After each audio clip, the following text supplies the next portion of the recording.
So, good morning, everybody, and welcome to the first edition of the BImBS School, Bioinformatics meets Biosimulations in Protein DNA Studies from Theory to Practice.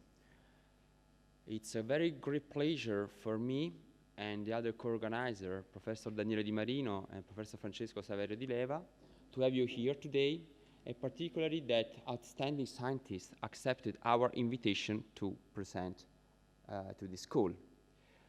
I don't want to waste your time, but it's important for me to acknowledge and thank you, first of all, l'Università della Svizzera Italiana for providing support, providing this beautiful room to do the lectures, and also the other room in which we'll do the practical session in the afternoon, the computer rooms. Then we have to acknowledge, of course, the funding from SECAM, from Lausanne, which is fundamental to organize such an important event, and other sponsors like Novartis, Asler Foundation, and Silico Therapeutics, the Supercomputing Center of Switzerland, CSCS, that is settled in Lugano, and the Cost Action, the multi-league program of the Cost Action, that also contribute with 30 fellowships that allow many students to come and join this school. So I don't want to take more time because there are more important things to do, like the classes, the lectures, and the arguments. I want just to underline the scope of the school and the motivation that is behind the school. When me, Daniele, and Francesco sit around the table and discuss which kind of school we want to organize, we brought our experience of past school, and we thought that it was a very unique event to try to combine two different words like bioinformatics and biosimulations.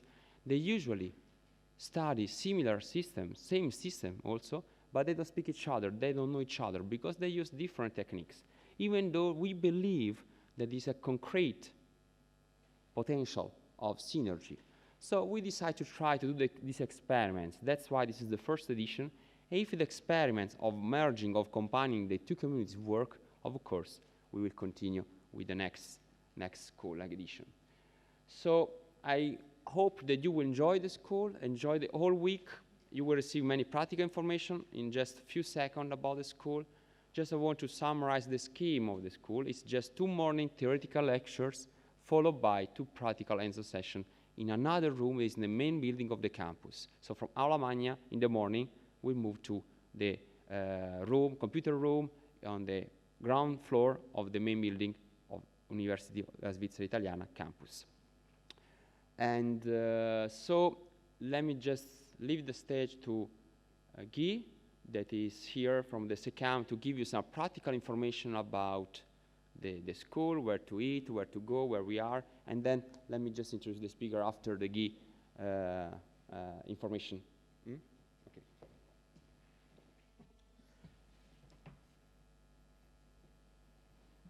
Good morning.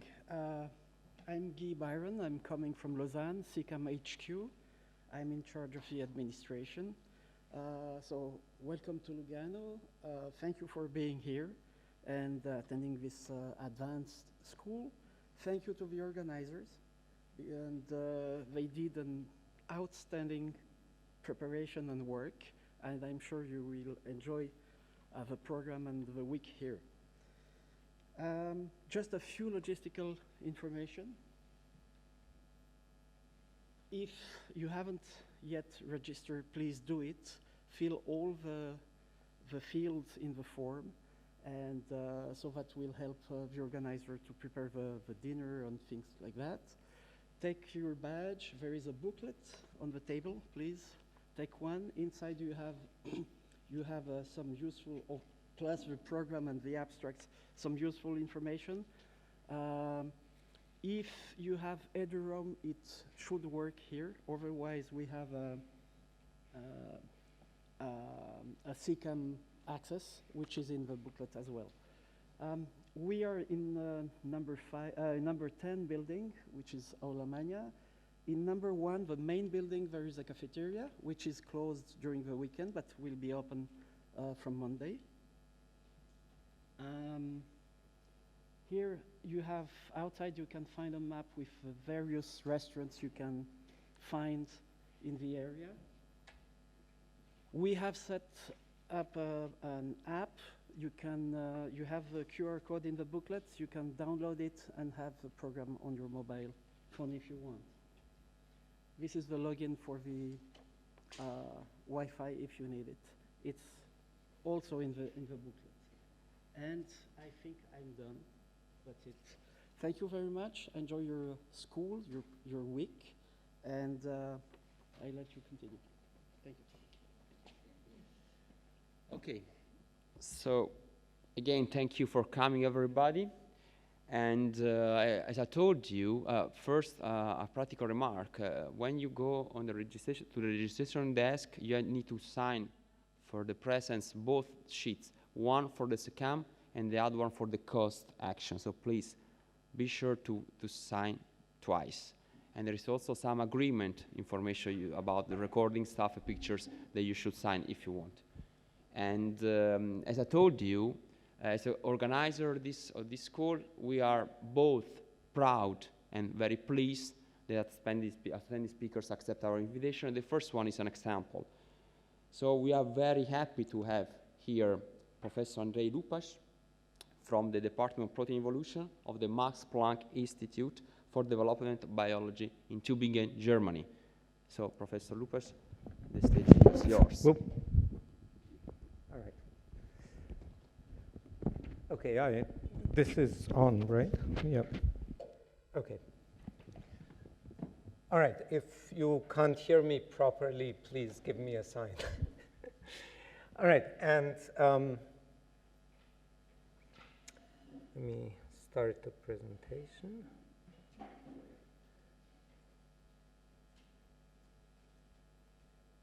All right, so I would call myself a protein scientist in that I'm willing to use any technique available to me to understand my object of study. And so even though this is a bioinformatics school, I think ultimately it's a school about macromolecules. It's a school about proteins, a school about DNA. And in the end, in order to understand them, you will have a few basics that are necessary. And for proteins, one of the essentials, really, as the basics, is the sequence. Structure starts with sequence. Now, someday, we may reach the point where you can just plug a sequence into a little computer, and it'll tell you exactly what the molecule looks like, what its dynamics are, and what it's likely to be doing. But until that day comes, and I don't seem to see it approaching very quickly, until that day comes, for better or for worse, you need to learn how to read sequences, because they're the first step towards understanding the molecule. And so my message to you is, since so often the only thing you know about the protein you're about to study is its sequence, you will not be able to avoid reading the sequence. And so I've chosen a small sequence here, which I will explain to you. There is also much larger sequences, and this is not even the largest that I've worked on. Proteins come in very many different sizes. Now, let's start with a small protein. This was a target in a CASP competition 20 years ago. You may be familiar with CASP, Critical Assessment of Structure Prediction. It's a general experiment which happens every 2 years, and in which computational scientists are allowed to submit their structural proposals about molecules from which they only know the sequence. And this one was won 20 years ago, and it's very easy. With a simple blast search, you can tell the target is a subunit of the ribosome. It's a protein in the large subunit of the ribosome, L30. You can see that the people who expressed it got rid of the N-terminus. If you do a secondary structure prediction, this is a meta server which is available in the MPI Bioinformatics Toolkit, which we built in Tübingen in order to facilitate working with sequences. you see that the N-terminus looks like it might be fairly strongly disordered, and then you have helix strand, helix strand, helix strand, and so on regularly until the end of the protein. Now, of course, it is already possible to read some things from this. Secondary structure prediction is fairly accurate. Modern techniques achieve some 80% accuracy per residue, so you can count on these things being fairly appropriate. You can see that you have a regular alternation of alpha and beta, so it's probably a doubly wound beta sheet. You have a beta sheet in the middle and helices on both sides, and so you wind to both sides in folding the protein. You will make a multiple alignment, and in the multiple alignment, you will notice the following thing. I've marked down, oh, that's funny. Half of my markings are gone. Doesn't matter. So I had marked down the invariantly hydrophobic positions of the alignment because those tell you that that position is almost certainly going to be oriented towards the interior of the protein, right? If many sequences maintain the same pattern of hydrophobicity at that position, it means that there's a strong premium on there being a hydrophobic position at that spot. And so here I have marked the beta strands, and you see this one is a block of hydrophobics, and this one is a block of hydrophobics. This one may contain hydrophilic residues, and so may this one. And so, in essence, what you can tell from this already is two of your strands are inner strands, right? We said it's a doubly wound structure, so you have helices on both sides. The two inner strands are strands 2 and 4. And the outer strands are strands 1 and 3. So, in essence, there are two orders in which the strands can occur, 1, 2, 4, 3. Or 1, 4, 2, 3. These are the two topologies that are possible and directly accessible to you based on the secondary structure prediction. In addition, you can see that this helix is poorly predicted, or at least it was at the time when I was doing this work. And therefore, it's likely that strands 3 and strands 4 are antiparallel because they are not connected by complete winding of the doubly wound topology. And so, in this sense, the conclusion simply from this is there are 4 beta strands, 2 inner, 2 outer, 3 are parallel, 1 is antiparallel. Now, back then, that was the end of what I was doing. I just looked for a template, built a model, end of story. Today, of course, I would build a model subjected to marker dynamics. I would look which topology would be more favorable, where I would get the better solutions.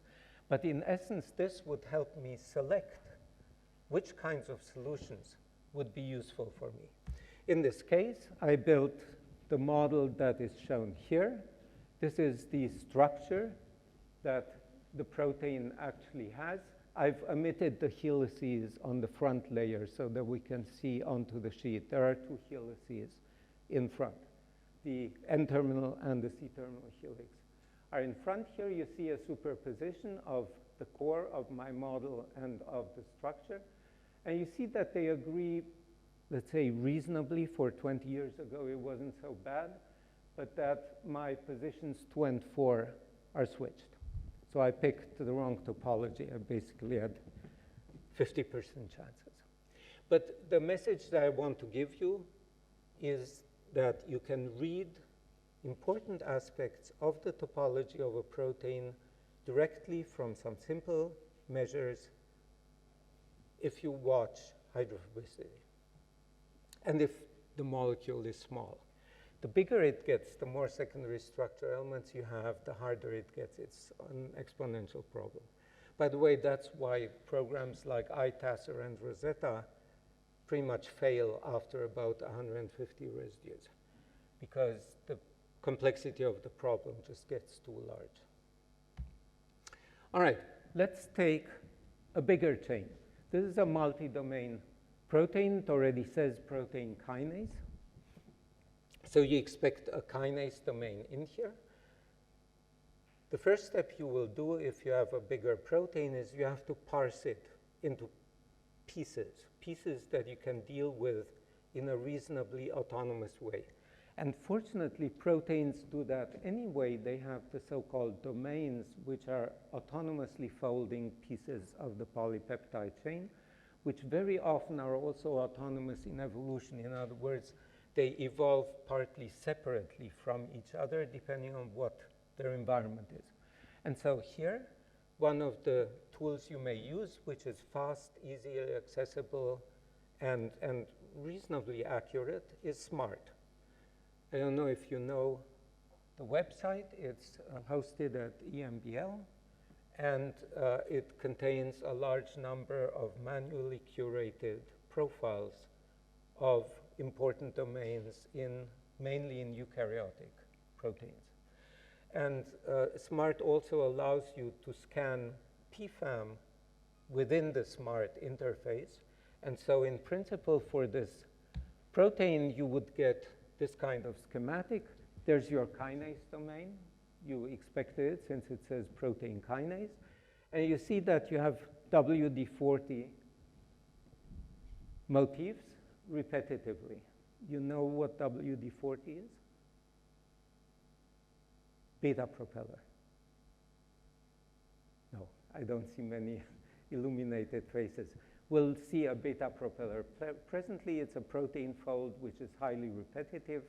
In this case, it's also predicted quite robustly. Beta propellers most frequently have 7 blades, so 7 repeats, and there's exactly 7 predicted here. So this is pretty straightforward. And then there's a little low complexity region which is predicted by, or recognized by PFAM right there. All right, so, oh, okay. Yeah, thank you. Right, and so I've annotated these things into the file. There. Right, so this is the kinase domain. Then I have a part here which is not annotated by SMART, and then I have the 7 blades, which all end on the WD motif. That's why this protein domain is called WD40, because it has a WD motif, and there's about 40 residues per unit of the repeat. All right, now you'll see that the way SMART defines it, the motif ends with the WD. All right. In fact, that's not correct. If you run your sequence against the PDB, you will find templates. You can easily get a model. This one is done by Modeler. You can do Swiss PDB Viewer. You can do a lot of different things. And you will see that your protein looks roughly like this. And what you see is the first beta strand of the sequence, right, is actually the last beta strand of the last blade. So it has been permuted from this end to this end. The WD carrying beta strand is an inner strand here. It's strand number 3, not strand number 4 of the repeat. So keep in mind that things that were defined at the sequence level may not correspond to what you will find at the structure level. And in the end, what is relevant for you is what happens in the actual protein, right? And so I always write WD40 repeats in this way because the WD is actually after the 3rd strand. All right, now what about this stretch here in the middle? If you use, for example, IUPRED as a disorder predictor, you will get this graph. If you're above the line, you are more likely to be unstructured. If you're beneath the line, you're more likely to be structured. And you see you have some very strong unstructured signals right in the middle between the kinase domain and the WD40 propeller blades. And in the middle of this region, there's this very deep well. And so there is something going on here. And in fact, if you map this onto your sequence, you will find this is what SMART told you is a low complexity sequence. Now, if we look at the sequence, alanine, alanine, alanine, valine, threonine, alanine, leucine, alanine, leucine, valine, serine, alanine, it's almost all hydrophobic. So this may be a transmembrane sequence, right? Large blocks of hydrophobics typically go into the membrane. And so this may be a transmembrane sequence. So of course we will go and ask programs that have been built to predict transmembrane sequences what the likelihood is of this being a transmembrane sequence. And TMHMM, which is maybe the most widely used program, does not see it as a transmembrane sequence. The probability of being such is really low. It's around 0.2. But Phobius, which is another very widely used tool, says, oh yeah, definitely, that's a transmembrane sequence, no question, right? The probability is like 1. And so the question you have to ask yourself is, well, who is right, okay? And this is an instance that you will encounter over and over and over again. Prediction programs don't always agree with each other. And they might tell you different things, and you will have to decide which one of the things I'm being shown is correct and which one is wrong. And in this case, Phobius is right. If you use other methods, you will see that there's actually a very robust prediction for transmembrane in this point. And so I've marked down the transmembrane sequence. And the take-home message, I think, is that proteins have a molecular logic, right? Proteins have certain features because they do certain things. And if you catch on to this logic, you understand why a protein, for example, has a specific domain structure. So in this case, the kinase domain at the N-terminus is inside the cell. It has to be because there's no ATP outside the cell. So the kinase domain is inside the cell. The propeller is a ligand binding domain, right? So it's quite reasonable to assume that it's outside, and the transmembrane sequence is the one that gets you there. And so the protein starts in the cytosol, traverses the membrane, and has a propeller sensor domain on the outside. And the two are connected with an unstructured region, which in essence gives the two domains enough flexibility to arrange themselves on both sides of the membrane. All right. Another example. This is cereblon. Does that ring a bell for anyone? Cereblon was identified by a Japanese group, by Hiroshi Handa and his coworkers, in 2010 as the primary target of thalidomide. Now, thalidomide has stopped being very prominent especially in pharmacology teaching, but it used to be the largest and most important pharmacological catastrophe of our age. In fact, the thalidomide catastrophe was the reason for the institution of the Federal Drug Administration in the United States and of the European regulatory agencies. And what that was a large number of children who were born with stunted limbs. These, if you wish, were the lucky ones. Many others had malformed crania. Their heads were not formed normally. And most of them died as embryos. Actually, those were probably the lucky ones because it's probably no fun to go through life without arms. Right. And this is thalidomide. The arm form is not only unproblematic, but it has a lot of benefits. And the S form is the one that causes the malformation. However, in your body, the two forms are racemized very efficiently in the space of about an hour or two. And so you cannot give someone a pure preparation of the R form and expect that they will not be exposed to the S form. Now, thalidomide only acts from, I believe, the second week of gestation to the 4th month of gestation or something like that. It's not a very large window, and beyond that, the fetus is robust against it.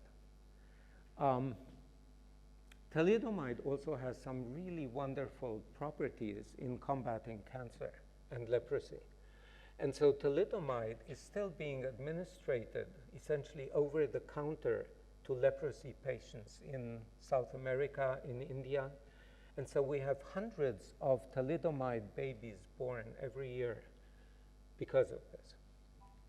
And so thalidomide continues to be a drug that's extremely interesting to doctors and is pretty much our only defense, I think, against acute myeloid leukemia. We have pretty much no drugs against that other than thalidomide. Right, so what's the point? How did I get to this? I'm not a pharmacologist, but I was intrigued by this.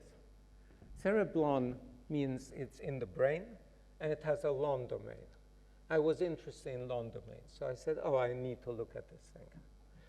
And so I did. This is what Handa's group annotated. This part interacts with DDB1, damaged DNA binding protein 1, and it's essential for the activity of this protein. It's a substrate identifier for ubiquitin ligation in the colin E3 complex. And this green part is what they identified as the thalidomide binding region, and these residues, tyrosine and tryptophan, were found to be essential for thalidomide binding to the molecule. And so I ran this protein against HH-PRED. That's another tool for deep homology detection, which we deploy in our toolkit, and it's very widespread. You may have used it already. And basically here you see the long domain, of course. The redder the bar is, the better the significance. So this is a very robust prediction. But we also get fairly good predictions in this domain here, which is the thalidomide binding domain. And so basically we can annotate this. There's a natively unstructured part, a disordered part at the N-terminus. Then comes the lon N domain, because the lon domain actually consists of 2 domains. It was defined on the sequence level before any structure was known. And so lon N is in blue, and lon C is in red. And you see that the DDB1 binding region is essentially inserted between the 2 domains, right? And this domain down here, which binds the thalidomide, we named the cult domain. It's a convoluted acronym. Let's stay with cult. All right, and these are our structural assignments. The lon domain is pretty trivial. This is lon N. This is the connector which will carry the DDB1 binding motif. This is lon C. And this is our prediction for the cult domain based on the matches we got in HH-PRED.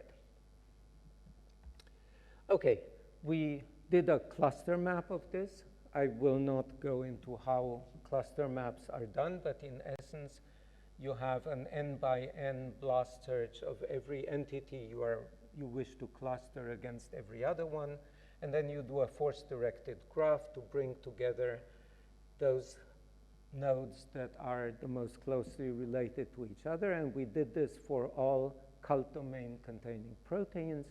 And you see these are the cereblons in red. This group here is prokaryotic. I mean, bacteria don't develop limbs. Why is there a cult domain in bacterial proteins? And these guys are secreted cult domains in eukaryotes. All right, and then we have a few outliers, but these are the main ones that we're interested in. And the eukaryotic cult domain proteins are really close to the prokaryotic ones. In fact, we find many exemplars that have more than 30% sequence identity. And we see here 2 cysteines, which were identified very early as being, whoops. Why is this doing what it's doing?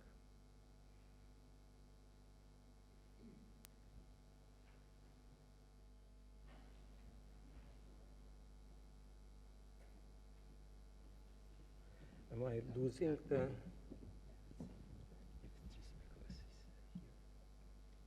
Okay, let's move it up. Better? Okay, it's okay. Yeah, yeah. Don't touch it. Yeah, don't touch it. All right. We had seen those.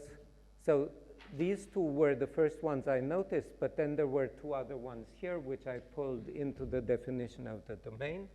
And we find those here between the bacterial sequence and the human sequence. We find the other pair here, and we find tryptophans, 3 tryptophans which turn out to be invariant in this domain.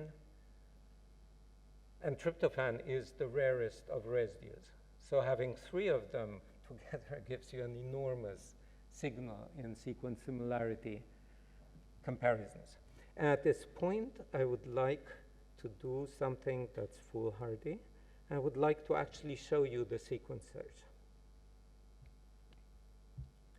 So this is the toolkit which Vikram will introduce to you in the exercise. And this is one of the options we offer, which is the blast search, however, with other features attached to it. And you see I got in the first round 272 hits. And if I scroll down past the graphic, I get the hit list. And I tell it to show me all because I don't want to spend too much time with it. Okay, and what I find particularly interesting in these searches is the region where you go from significant matches to non-significant matches. Keep in mind that this is statistical significance, has nothing to do with biological significance. In fact, biological significance and statistical significance don't agree very well with each other. And so as you scroll down through this to the point where you reach the transition, no? Ah, yeah, 272. You can see from the fact that these sequences are not selected, that they're not in the significant part of the search. And so I need to go up. Yeah, I exaggerated here.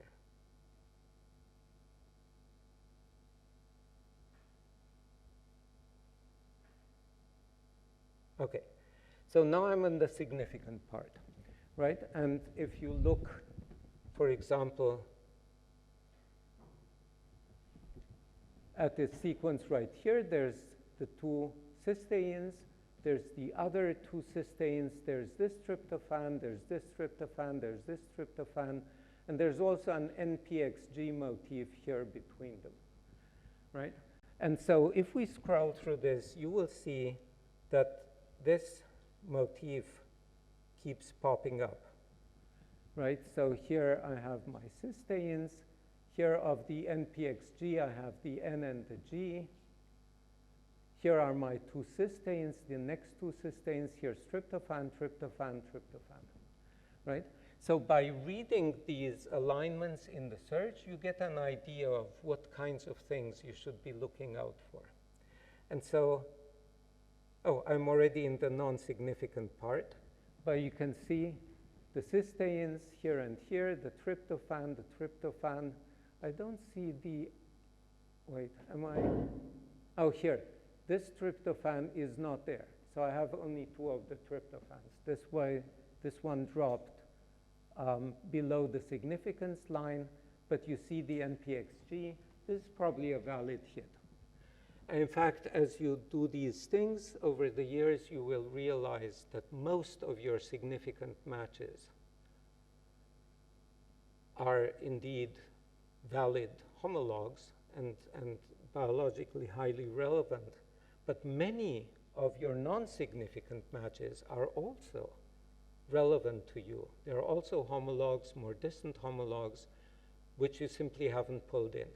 That's the basis of SciBLAST. As you probably know, BLAST gives you a search, and then you build a position-specific scoring matrix from all these alignments, and you go back into the database to find more distant relatives. So let's look at the next round of this.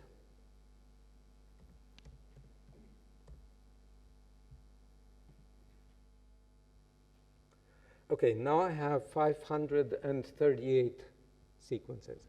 So clearly I've pulled down almost 300 sequences more that were not significant in the first run and are significant now, right?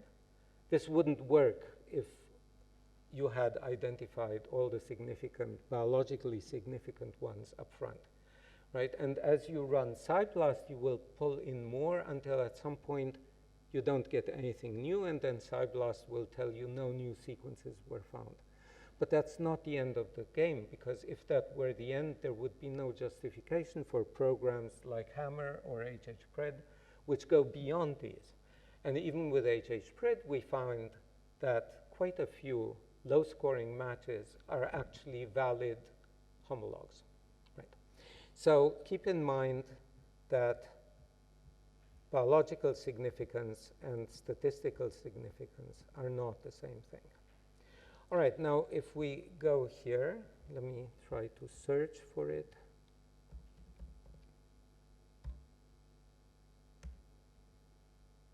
Oh, this is the wrong thing to search.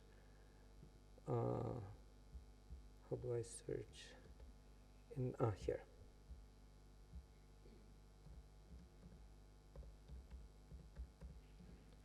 Okay, so I'm searching for methionine sulfoxide reductase, which is the protein that HHPRED suggested has the same fold as this one. And you see, is this the first one I got? Yeah.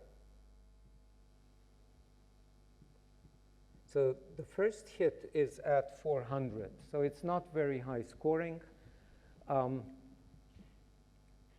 The E-value is not great. It's okay-ish, but not great. Let's look at the alignment. Oh, see, I keep screwing up. I'm sorry. I need to click on this. Okay. Let's look at the alignment. We see the cysteines here. We see the cysteines here. But the tryptophans are gone, right? None of the 3 tryptophans are still in here. So here we have to keep an open mind. Is this valid? Is it not valid? When I did this, I started working with secondary structures. Is the secondary structure distribution of methionine sulfoxide reductase the same as the one for the cult domain? Can I make them agree in their hydrophobic patterns? And so on. And in essence, the answer to all this was yes, right? And in particular, we got the structure of the bacterial protein. The human protein was unpleasant to work with, but we got the structure of the bacterial protein was easy to express, and which is 35% sequence identical to the human domain. And this is the protein. So you see it looks very similar to methionine sulfoxide reductase. It has this cysteine cluster coordinating the zinc. And here it has the tryptophan cage, 3 tryptophans, forming a binding site, and the thalidomide slots right into this binding site. Okay? All right, so at this point, we knew that our searches were valid, and that if we modeled cereblon on methionine sulfoxide reductase, we got this cluster of tryptophans back.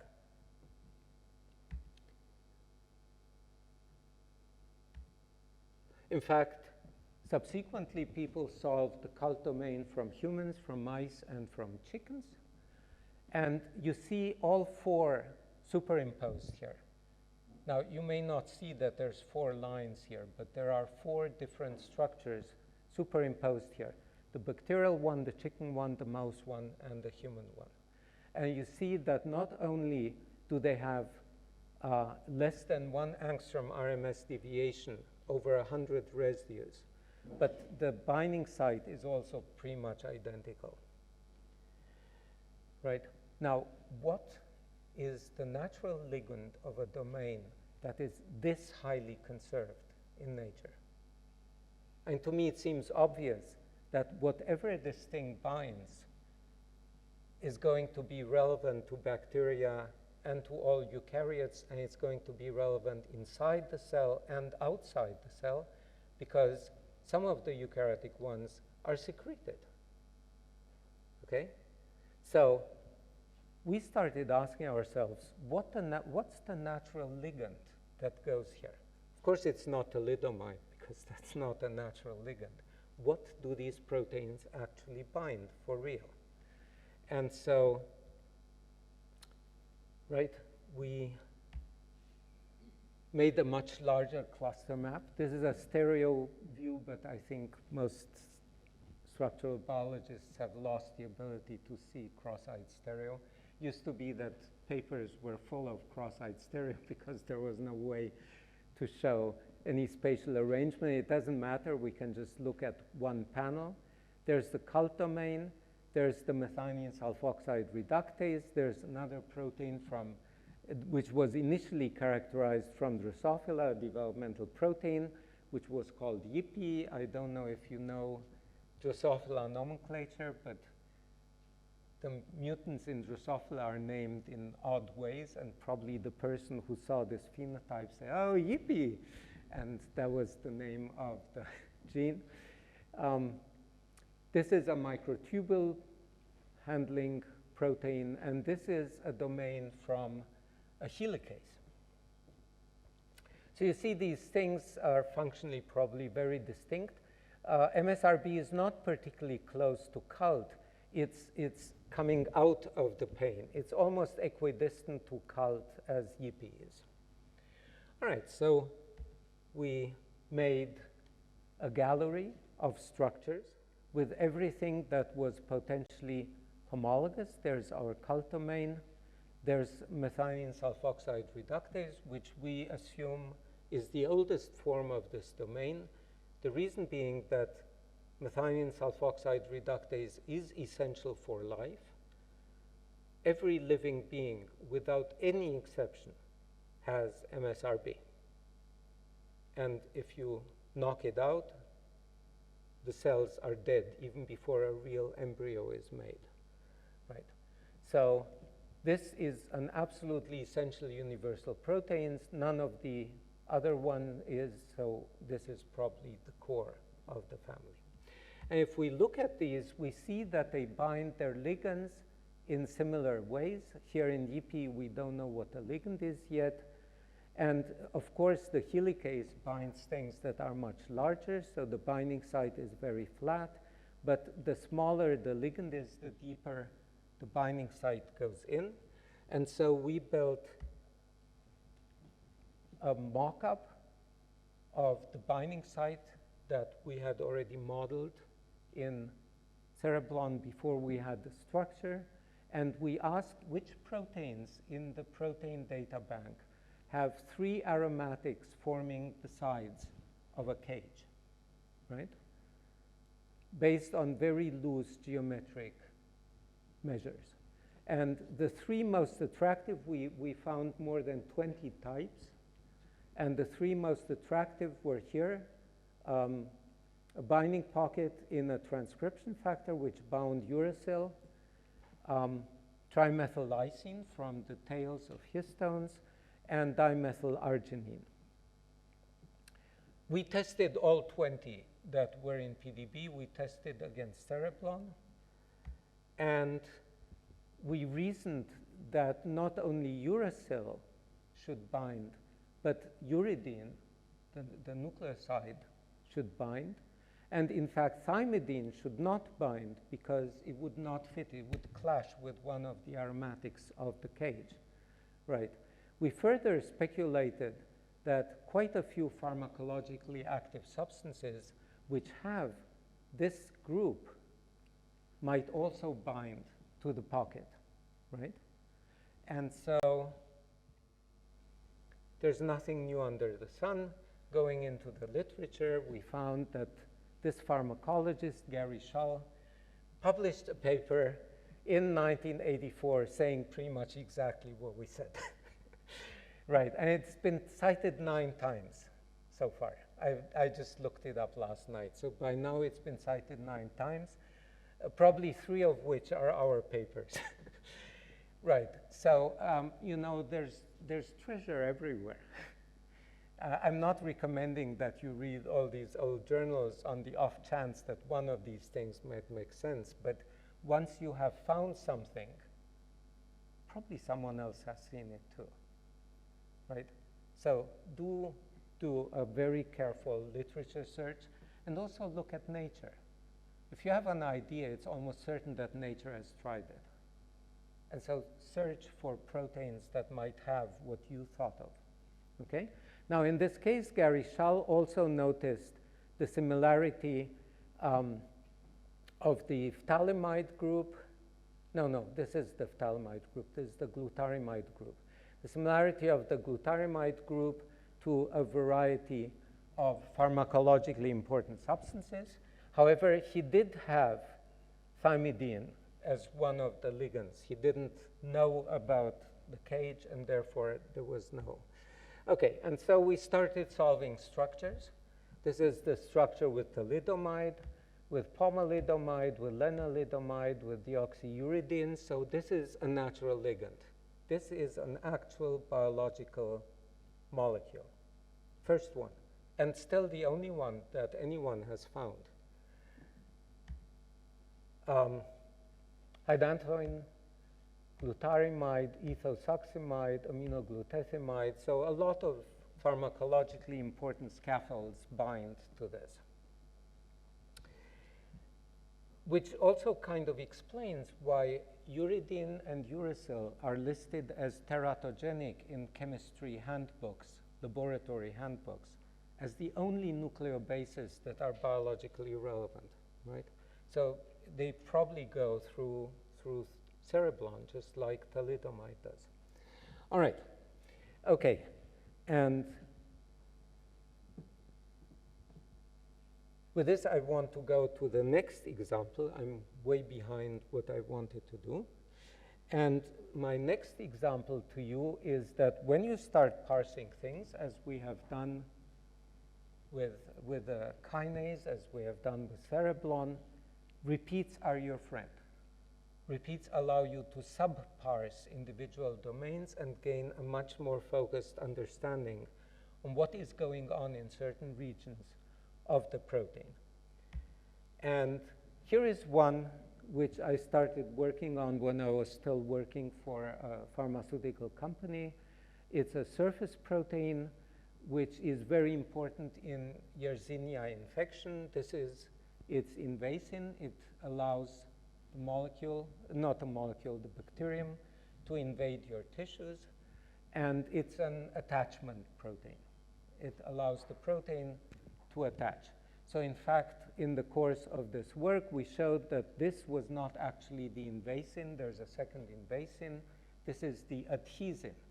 It attaches the cells to the epithelial eukaryotic cells, and then the invasine gets to work and allows the bacterium to invade the tissue.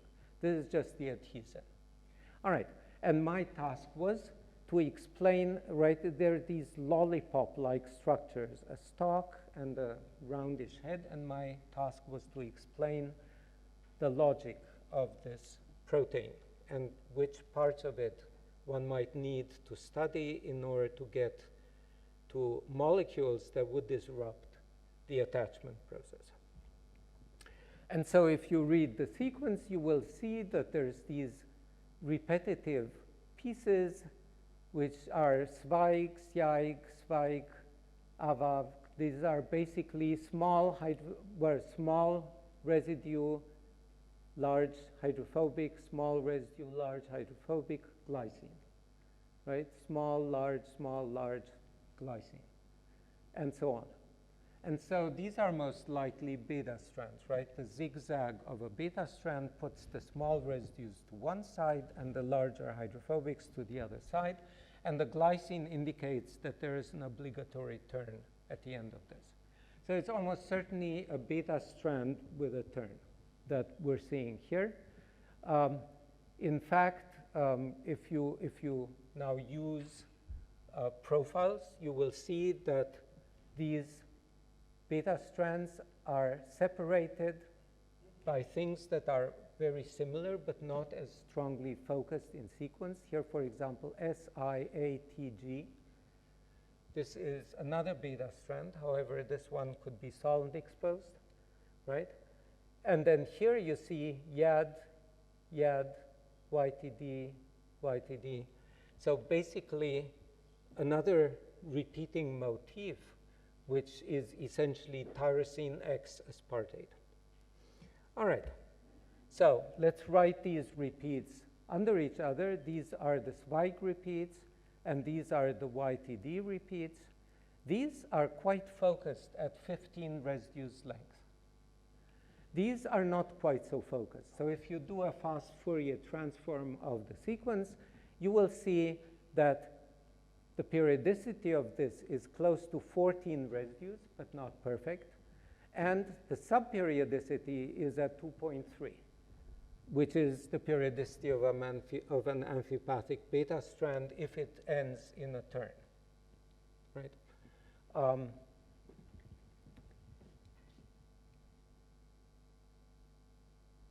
If you have 7 residues, right, in which 6 are essentially beta and then there's your glycine, then in essence, times 3, this gives you 7. Right, so that's why the conclusion that this is probably an amphipathic beta strand. And the stock repeats give you all the harmonics of 15. So it's a very strong 15 residue repeat. All right, and the two are separated by the sequence that I marked in green, which is very highly conserved in adhesins of this type. It has a signal sequence, and it has an end, which we'll look at. All right, so this is the crystal structure of the head. These are the beta strands. You see there's an outer strand and an inner strand, and the glycines are in the turns. And it's a trimer, so you have 3 of them coming together. This is the so-called neck sequence. That was the green sequence in the other picture. And then you start with a helix. And we already suspected that there was a coil-like arrangement in this part because we get low to intermediate coil-coil probabilities from this. And so what does 15 mean? And the answer is, if we look at the coiled coil, I don't know if you're familiar with the structure, it's a 7-repeat alpha helical motif. And the 7 residues are arranged over 2 turns of the helix. So the periodicity is 3.5 residues per turn. And the periodicity of an alpha helix that's not distorted is 3.63 residues per turn. And so you are losing 0.13 residues per turn if you maintain a 7-residue repeat over an undistorted alpha helix. And so your residues never come to be in the same position because they keep drifting by 0.13 across the face every turn. And so what coiled coils do is they supercoil.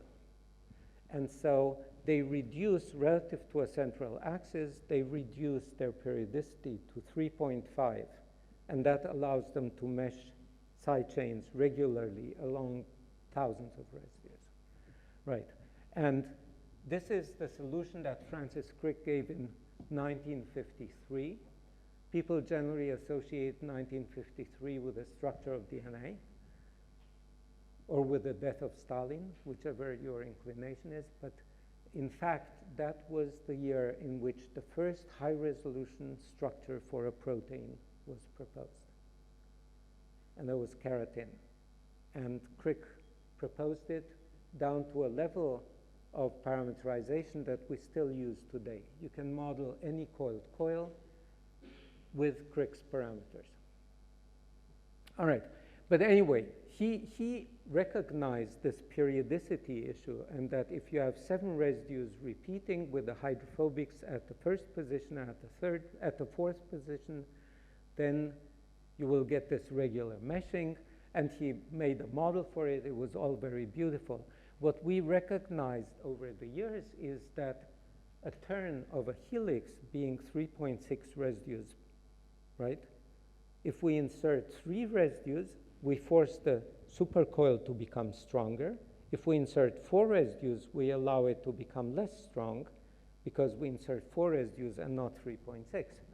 And so if you insert 4 residues into a coiled coil, you will get to a periodicity of 11 residues by 3 turns, which in fact gives you an almost straight coiled coil. The structures are known.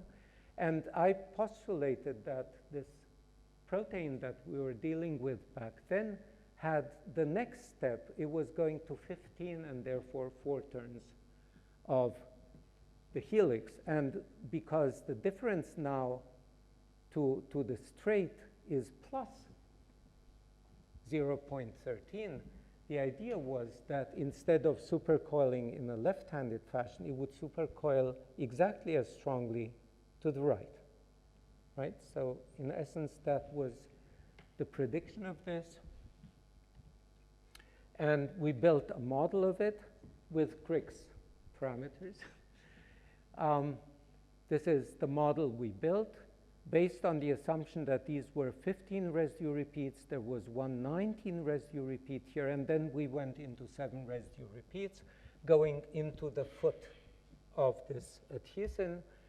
And in fact, in red is the crystal structure.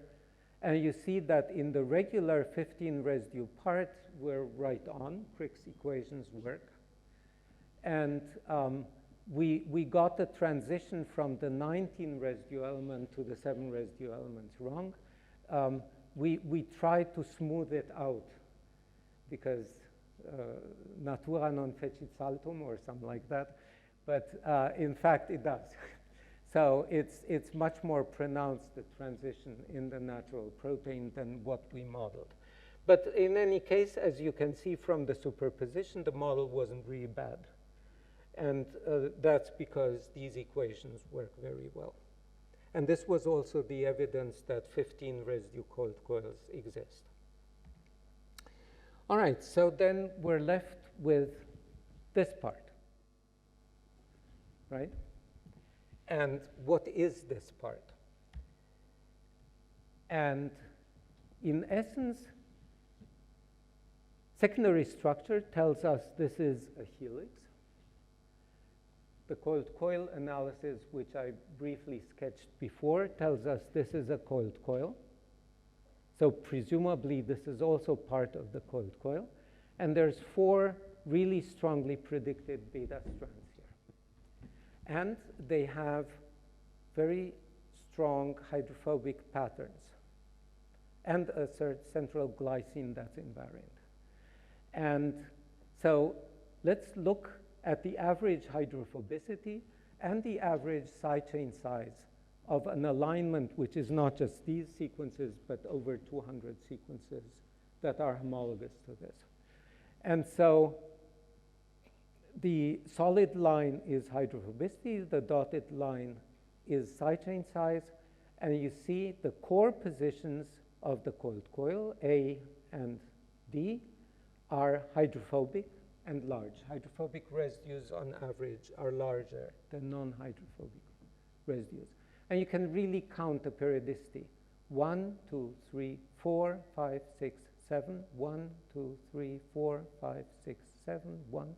So you see exactly the coiled coil in the property in the properties of the side chains at given positions. This is just a normal coiled coil. And then everything breaks down here, right? Suddenly I have a lot of small residues which are disproportionately hydrophobic relative to these.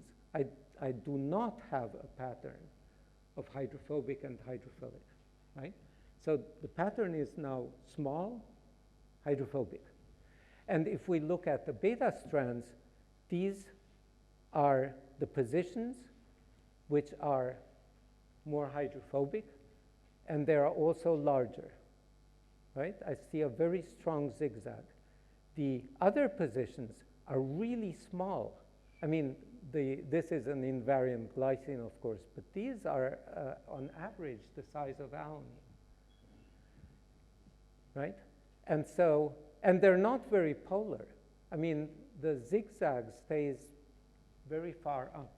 And so what I see is I have beta strands in which the red positions are pointing into the membrane, and the black positions are pointing into the pore, and the positions pointing into the pore are small and nonpolar.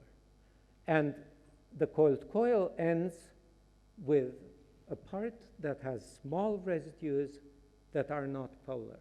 And so my view was that this is like a vase. You have essentially the barrel, and the coiled coil sticks in the barrel. And that's why the barrel has to have small inner residues, because there's no space. And the coiled coil also has to have small surface residues because there's no space. And everything has to be fairly hydrophobic because there's no water in there. And so based on this, I built a model. Here you see the coiled coil. It's a trimer. And it sticks in the barrel. And so the proteins form a barrel with their C-terminus, and the stalk essentially sits in the barrel. And so the proposal is this is an autotransporter. It transports itself through the outer membrane. It forms the barrel, the chains exit through the barrel, and when they're done and folded, they occlude the barrel, and there's no efflux of ions through this. All right, so I tried to make a barrel that was large enough to kind of comfortably accommodate a 3-helical coiled coil. And I had the choice with shear numbers of 14, 16, or 18, right? Shear number is when you tilt beta strands, how strongly are they tilted? The more strongly the beta strands are tilted, the bigger your shear number. The more upright they are, the less it is. And if you're completely upright, it's 0. Shear number is 0. And so beta barrels, as you see, the beta strands are tilted. And the question is how strongly. And the more strongly you tilt them, the bigger your opening gets. And so I tested these things, and I decided to build something with 16. And as I found out is I couldn't build it. And instead of being smart and realizing the issue, I just sort of pushed it as close to 16 as I could. And that was stupid. The answer is this is a trimer. And it's 3-fold symmetric. So the shear number has to be divisible by 3. So in essence, it could not have been 16. It could have been 12 or 18. And I should have built those 2 models and tried to evaluate them. And I didn't. I tried to push this into 16. It wasn't good. This is the actual structure. The shear number is 12. So this is the crystal structure of a homologous domain from a hemophilus protein. And you see, actually, the coiled coil is fit extraordinarily snugly into this. It's very difficult to see how these chains can be exported through this hole. However, we have shown that the invariant glycine is essential for this export. If you make them larger, the export breaks down. So it's pretty clear that the export happens through this hole. We just don't know how. Okay, so anyway, the model's not bad. Could have been better if we had, or I had thought about the 3-fold symmetry. right? Okay, and now, so I've talked and talked and talked and talked, and I was going to have a 5-minute break, but at this point, it's it's not going to do much for us. And so let me come to the last thing I want to show you, which has to do with coiled coils. And the coiled coil is the ultimate repeat protein.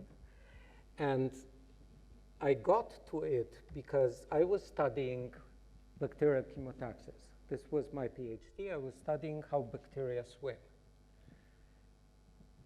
So these are the chemoreceptors. They sense a stimulus in their extracellular parts. They transmit the signal to the inside. And here it reaches the key A kinase, which phosphorylates key B and key Y. Key Y goes to the motor and switches it. And key B is a methyl esterase, which goes to the chemoreceptors and removes methyl groups that had been put on by key R, an unregulated methyltransferase. You could consider this as analogous to our eyesight. Right? If you are in a dark room, like here, your rhodopsin is set to very sensitive, you see. You step out into the sunlight, at first you don't see much of anything. And then gradually your eyes adapt. And soon outside you see just as well as you did in the room. Now you step back in the room and at first you see nothing until your eyes have adapted.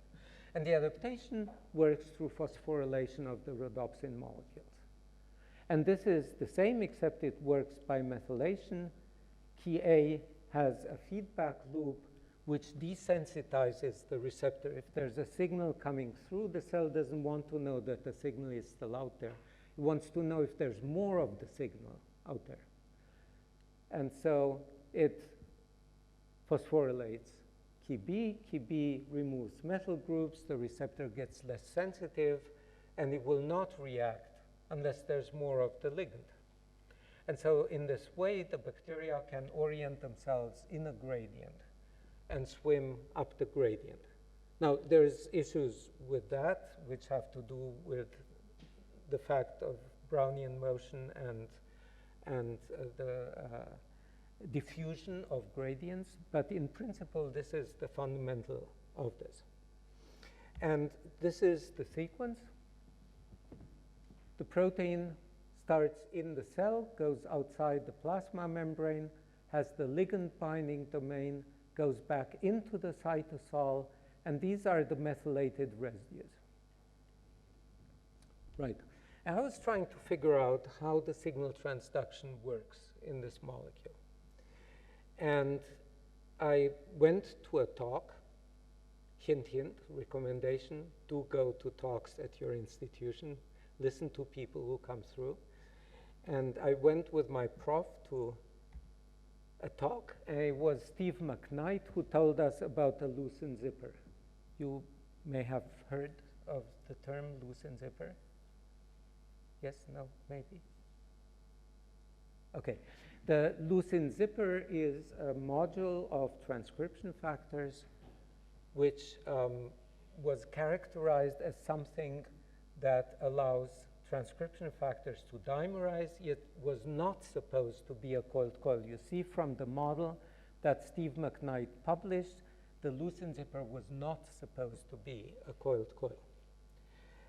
But it was supposed to have leucines every 7 residues. That's the zipper. And Jeff and I were sitting in the talk, and at some point we looked at each other and we said, it's a coiled coil. And it was, of course, the Lucent zipper is a coiled coil. But we left the talk and ran upstairs. That's why Jeff always told me we need to sit right at the rear so we're close to the door. So we ran out of the room and ran upstairs, and we counted, and this is 7 residues, and this is 7 residues. And here you have 1, 2, 3, 4, 5, 6, 7, 8, 9, 10. And 10 is 3 plus 4 plus 3. So that would also fit on a coiled coil representation. And so these are helical nets of the methylation sites, and you see these sites are exactly in continuation of each other, and this site here and here are also very close to each other on the same phase. And so in principle, this was the idea. These domains are coiled coils. The problem was, however, there was nothing out there to predict coiled coils. And so what I want to show you is how you can predict coiled coils with 4 easy steps. Now, you don't need to predict coiled coils because it's been done and it works quite well. The point is that if you need something and it's not out there, do consider building it, right? Very often, the basic idea of the most useful tools is simple, right? And if you think there is a signal in the data, track the signal, right? So in this case, the idea was that positions A and D of the coiled coil would have to be hydrophobic because they point to the inside, and the other ones would be hydrophilic. And so I took all proteins from the non-redundant database and computed the frequency of the individual amino acids overall. And then I counted how often each of the 20 residues occurred at position A, B, C, D, E, F, and G of a standard panel of coiled coils. In essence, I built a profile of the known coiled coils, which were myosin, keratin, tropomyosin. That was it. There were 3 families that I worked on. There were some 13,000 residues, and I classified them into this profile. Back then, there was no bioinformatics, so I didn't have anyone to talk to, so I had to kind of think about things. Today, I wouldn't do it this way. But in essence, after I had counted all the instances, I divided them by the frequency in proteins overall to get a preference for a residue at a given position, right? And here you can see, even though leucine is already almost 10% or was almost 10% of the database, it's still 3-fold higher at position A. So it's an extraordinarily frequent residue. We also see that glutamate, where did I put it here, right, is really frequent at the outer positions, 5 times more frequent at position E. So we see that some residues are greatly preferred. Others down here are almost non-existent in coiled coils. And so now with this profile, you can start scoring sequences on a large scale. Here I've scored in PDB the proteins that were not fibrous and the known coiled coil proteins. And here I made a random database of sequences and just computed what the profile would give me over the random database. And you see that the globular proteins are really not distinguishable in their distribution from random relative to this profile. Of course, they are different, right? And so then I went into GenBank and computed all the scores in GenBank. And in essence, oh no, this is the random one. I haven't come to GenBank yet. So yes, I went to GenBank and computed all the scores, and this is this. And you see, relative to the random distribution, I have high-scoring sequences that random doesn't give me. And so I can model this distribution with 2 Gaussians, the random one and the coiled coil one. And I can compute, depending on your score, what the likelihood is that you'll be in one of the distributions or in the other. And the solid line is what I came up with. And in case I had been wrong to evaluate the probability of one distribution relative to the other as being 30 to 1, and it in fact being 10 to 1 or 100 to 1, those are the dotted lines. And you see it doesn't make that much of a difference. And so in essence, I had a tool. And the tool was so simple, I could implement in an Excel spreadsheet. And of course, we didn't. We wrote it as VAX Pascal, and now it's in C++ and all sorts of things. It's still the most widely used tool because it's so simple. There's no assumptions going in pretty much. Sometimes the databases get updated. The profiles practically don't change. When I use this tool for prediction, I noticed that the profile I built in 1992 is still as good as any profile I built today, right? And so with this tool, I found that the methylated helices had an increased coiled-coil potential. So the prediction was that they are coiled coils. So I built them. Back then, there was no molecular design software. I actually built them. And this is one methylated helix. This is the other. There are two more just like them. Here are the 4 helices together. And here in a wire mesh, I show the residues that are being methylated and demethylated, which are along one face of the coiled coil. And so my model suggested that in essence, the signal goes through from extracellular to intracellular through the rotation of helices, so rotation of helices. And so basically, there are negative charges, which I mask and expose through methylation and demethylation. And if I add a stimulant, then these negative charges come to be against each other. They start repelling. And if I methylate them, then the helices can come back together because now there's no repelling charge at the interface. That was the model. So the model was transmission through axial helix rotation. And at the same time as I was doing these lovely things, Dan Koshland came out with a paper in which he discussed the various models in which these chemoreceptors could signal. I don't know if you know the name. Dan was the editor of Science and a very famous scientist at Berkeley. And so, of course, I couldn't publish my stuff after he came out with his stuff, because he came out to say, you know, there's all these lovely things, including my rotation model, but in fact, it's the piston model. That was Koshland's model, the piston model. And so, you know, a lowly graduate student couldn't publish that. No, in fact, it's the rotation model.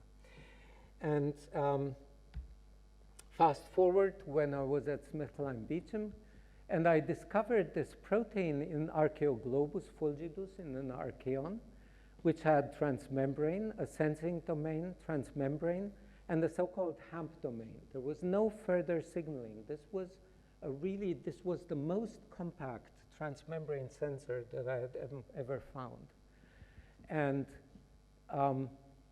I took this and drove up to Rutgers to the wife of my prof who was working on the structural biology of these things, and I tried to convince her to work on the HAMP domain. We could probably see what was coming through in this protein. And she didn't think that was a good idea. I built a model of the HAMP domain, which was very coiled-coil-like. And then I was ready to drop it. And then one of my coworkers, one of my graduate students who was working on an evolutionary question which wasn't moving forward said, oh, but I have a HAMP domain. And I said, oh, yeah, which one? Oh, Archaeoglobus fulgidus, AF1503. I said, oh, I've already looked at that, and I built a model of it. So, yeah, but can I solve it? So I said, yeah, okay, go ahead if it's nice and friendly. And he did. And this is the NMR structure of the protein I had modeled. And this is the cross-section viewed from above. And this is the superposition of the structure in green and the model in red. I apologize for switching the colors on you. since I had shown the model in green just on the previous slide. But in essence, you see the helices are where they should be. The register of the helices is correct. The main error is the handedness of the connector, right? I made a right-handed connector, and in fact, it's a left-handed connector. That was the difference. And nowadays, with coevolution signals, EV-fold, for example, you can actually see that the connector is going over in a left-handed fashion. And what Michael Hulko found, my graduate student, was this structure. And in fact, you know, it might look like a coiled coil, but it's not. And I found that deeply shocking. The problem is that in a coiled coil, positions A are going one way. No, they're going this way. And positions D are going this way. And when you have an A here, you have an A coming from the other side. And when you have a D here, you have a D coming in on the other side. Crick called this knobs into holes, this complementary meshing. That's not what these are doing. The red residues are pointing straight at each other, and the blue residues are forming a ring of residues around the core. And so if you draw this out, here schematically you can see the blue residues forming a ring, and the red residues forming this layer in which the side chains point straight at each other.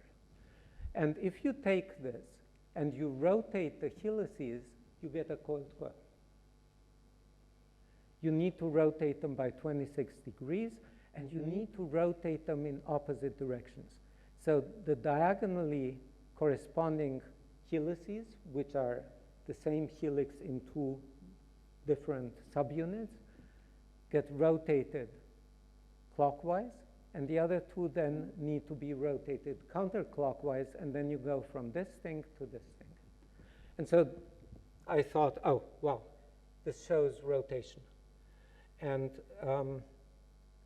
in essence, I built a multiple alignment of these things, and I found by looking at the average hydrophobicity and the average side chain size, which I had already shown you, that there's one position that really looks different from all the other ones. It's in the core, but it's really small. And that's this one, and it's alanine. And so I predicted that this sets the rotation state of the domain, and that if we make it larger, it becomes more and more like a normal coiled coil. And that would more and more turn off the signal. So we had an output from adenylate cyclase, and we made this domain with glycine, alanine, cysteine, valine, leucine, isoleucine, and phenylalanine. And you see they all fit except for cysteine. We still don't know what's going on with cysteine. But all the other ones show exactly that. They show a decrease in signaling, which we postulate is a change in rotation state. So of course we had to solve the structures of all of these, which are here, and we try to understand what the structures show us. And in fact, this question was paramount. How different is different? What does different mean? Right? We're talking about fractions of an angstrom from one state to the other. And so we built software to deal with this. And we found that, in fact, the further your signaling is off, the more you are like a canonical coiled coil. The more your signaling is on, the more you are in this state that we solved initially. And we did this by tracking the next domain down in the signaling chain, and we mapped by an MR how the two domains, the HAMP domain and this DHP domain, were talking to each other. And we found that there's an area of tension here which gets reduced greatly when the signal comes through and then gets built up again. So this molecule stores energy, which it then releases when the signal comes through. And so we built a model for this. And here we did use coevolution signals to show that all these residues shown with red balls were co-evolving strongly. And we proposed that, in essence, this part, right at the junction where the tension is stored, immobilizes the kinase domain from acting on the phosphorylation site. And that the signal essentially releases the kinase domain, which can then move down. I would say this model is not yet proven, but there's more and more and more evidence coming out for it, and by now it has become pretty much the default model in the field, right? And this then brings me to the end of this. I think I was rather long, and I apologize for not giving you a break. You know, people are like cups. You pour things in, and at some point the cup is full and it just floats out. So I hope I have not overfilled you with this, and I would be very happy to talk to you. I guess we have coffee break now. Yeah, so if you have any questions, please do come and...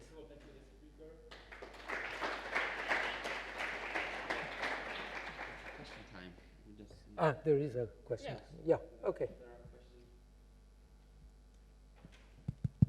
Okay, so thank you, Andrei, for the very beautiful and clear talk, inspiring from several points of view.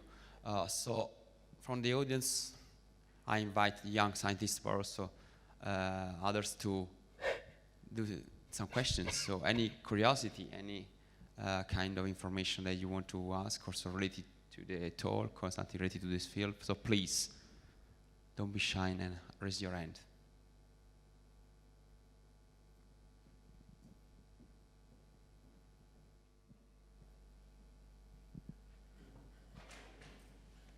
Hi, Yaron. Yeah. Thanks for the talk. And do you think that some of the structures can be that maybe the structure is conserved not only by residues but the geometrical structure? Right. And do you have Yeah, so there are instances where the sequence similarity is not great, and yet the structure is almost perfect. So a good example is ubiquitin, which is in sequence almost identical between all organisms, and its relatives like SUMO and NED4, which are very different in sequence, yet almost the same in structure. So there we have a family which has split into subfamilies with very substantial sequence divergence, yet the structure has not changed. Yeah, there are such instances.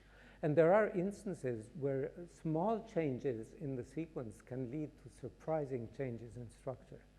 So, but I would say these are anecdotes, the exceptions which prove the rule. In general, structural similarity and sequence similarity are correlated fairly tightly. Okay, thank you very much. So I think you nicely show how, with the simple rules based on sequence and sequence homology, you can find useful information about the biology of a protein. I guess in the next few days we're going to hear about molecular dynamic, atomic resolution.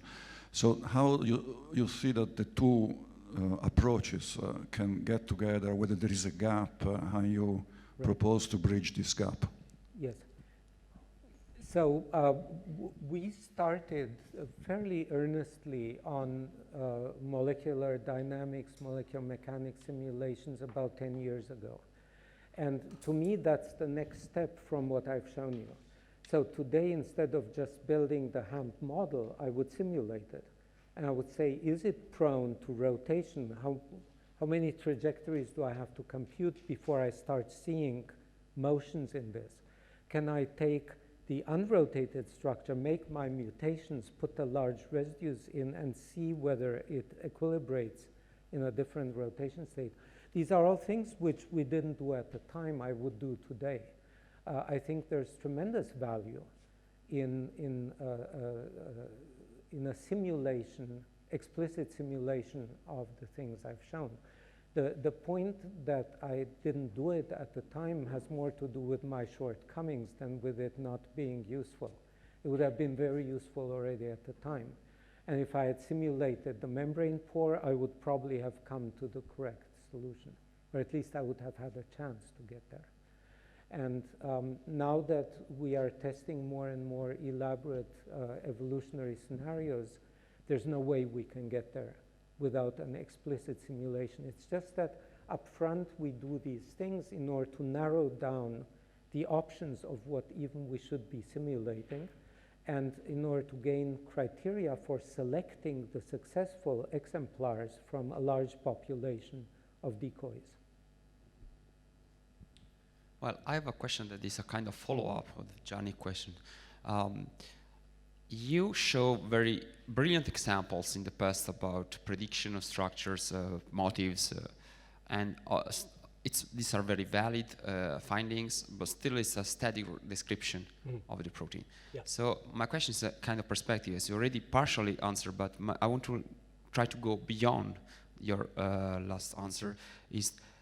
Have you ever tried to include in the prediction of the structure some dynamic features of the proteins? Yeah. What I mean is I'm referring to conformational selection or induced fit that can be due to the binding of some ligands, to understand if there are some motifs that are allowed to allow the proteins to do a specific motion, because proteins are dynamics. Right. So if it is an added value, of course it's more difficult, but I would like to have your opinion on this. Yeah, so you're absolutely right.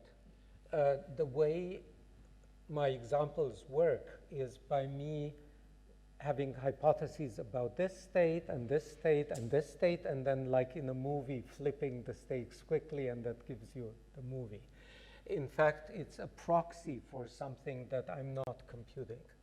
And so in my department, our NMR group has now built a routine, a new method which from 3D NOESY spectra can compute structural ensembles directly and can obtain R factors for backfitting things. And so they can see mixtures of conformations in their measurement data. And so we have only had this for a year and a half, so it's slow going because the proteins take a long time for expression, labeling and expression, purification, measurement. But I'm very hopeful that we can run, for example, the HAMP domain in this and start seeing rotation populations. Because right now, yeah, it's static. I put a mutation in there to turn it a bit, and I make the mutation larger, and then it turns a bit more. That's not the same as seeing the thing in action. I fully agree. Yes.